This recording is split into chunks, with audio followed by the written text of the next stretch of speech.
This is the Tegu, Honduras factory. U.S. entrepreneur Chris Howie has high hopes for his fledgling toy manufacturing company in Tegucigalpa. We have our woodworking machinery here. We're making wooden toys. After doing social work with street children in Honduras, Howie chose to locate his new business in the country. That was before President Manuel Zelaya was removed from power in June. Since then, protests in support of the ousted president and against him have shut down the capital several times. Mr. Zelaya, who has sought refuge in the Brazilian embassy, is demanding to be returned to office. In an effort to curb violence, the interim government has imposed curfews and other restrictions.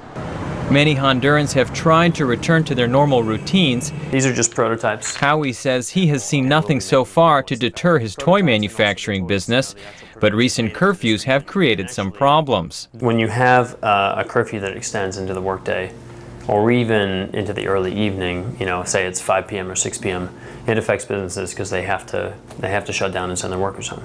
Under intense pressure, the interim government has backed away from the curfew.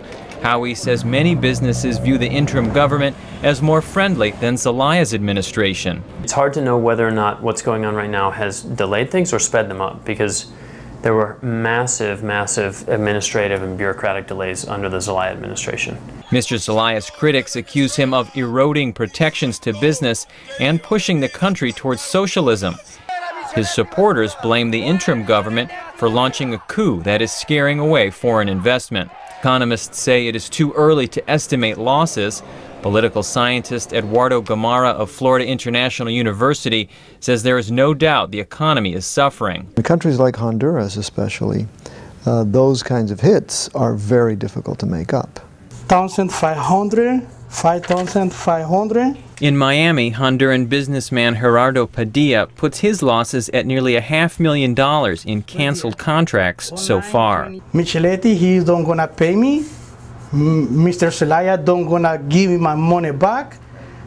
What I need to do to keep my company stable in the next months.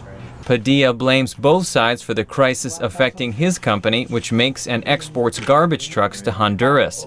He says buyers are canceling purchases and other investments because of the uncertainty. If I were in their position, I would make the same decisions they are making. I would cancel deals to avoid investing in a country that offers me no security. Padilla says it may take months to rebuild trust in the Honduran economy. In the meantime, many business leaders are likely to delay new investments until the crisis passes. Real estate developer Karen Bush hopes new elections scheduled for November will repair foreign confidence. We want to convince the international community to just accept our elections and support them and allow us to continue on, move to the next page. That may be a difficult task. The United States and other nations have warned they will not recognize the vote unless the political crisis is resolved. Diplomats in Tegucigalpa aim to reach a deal between the interim government and the ousted leader as soon as possible. Brian Wagner, VOA News.